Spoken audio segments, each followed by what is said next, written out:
Good morning. So welcome to my last module with you.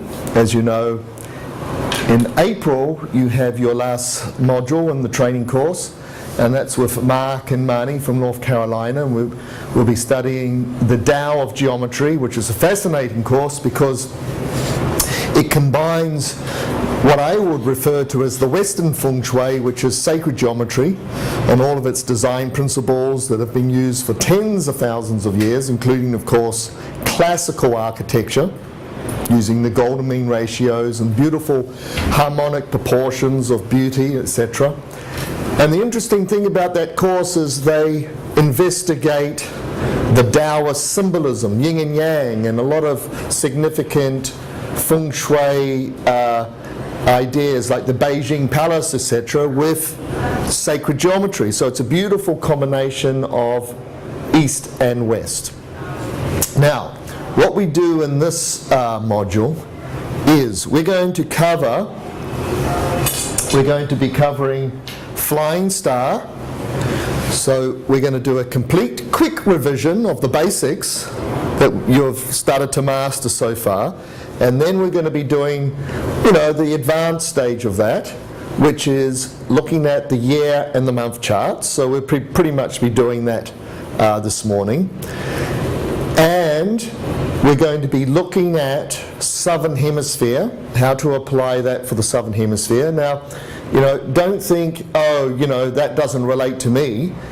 Yes, it relates to you big time, because you will eventually, if you get serious about this profession, you will be working with people from the Southern Hemisphere, because they'll find you over the internet and all sorts of things. Plus, some people,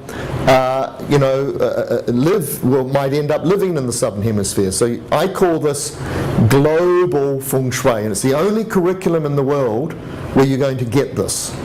Right? The only curriculum in the world where you're going to get a total global aspect of how to change the dynamics for the Southern Hemisphere.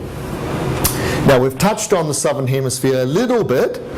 Even Module 1, we started with the form school, and then Module 2, we started to talk a little bit about the Bagua for the Southern Hemisphere.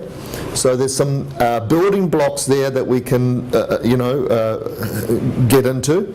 And so we're going to be doing the Southern Hemisphere Flying Star and the adjustments for the year and the month charts as well. Also in this module, we're going to be doing advanced 4 pillars. So we spent a whole module on the 4 pillars where you learned how to do the year, month, day, and hour, and you learned how to do working with the helpful, lucky elements for the person. What elements bring balance back to that chart? And then you learned how to apply that into Feng Shui. And we also did the luck pillars. So in this module, I have another workbook for you, the advanced workbook with a lot more detail in it.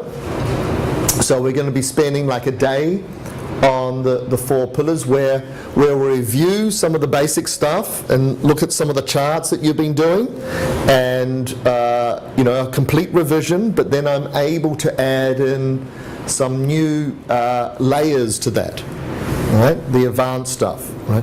When I call it the advanced stuff, it's quite frankly just more information that I haven't been able to cover in the first 4 days. Now, in this module, we're also going to do some, we're going to go and do one on-site visit on Sunday afternoon.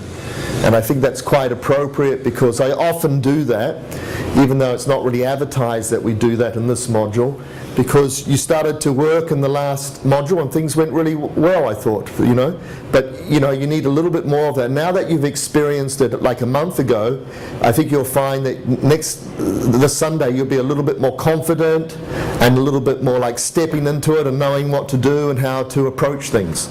So we're going to go on Sunday afternoon, which means we might break a little bit early on the Sunday for lunch. We grab some lunch and then we catch the train up to the West End. Right? Or we might just share a taxi to get there, something like that.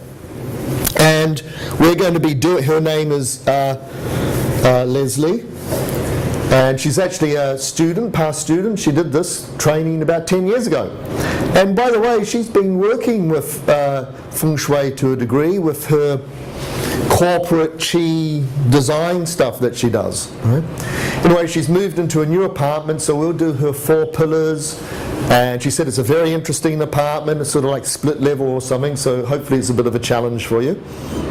Now, we also, in this module, talk about how to create a Feng Shui business, how to market yourself, how to get your act together to make a living out of this, right? So that's towards the 4th day we'll be covering that, right? Some ideas about what to do and what not to do according to my opinion. I'm sure you've got other good ideas that you can share with one another about how to get your business together and marketing development ideas.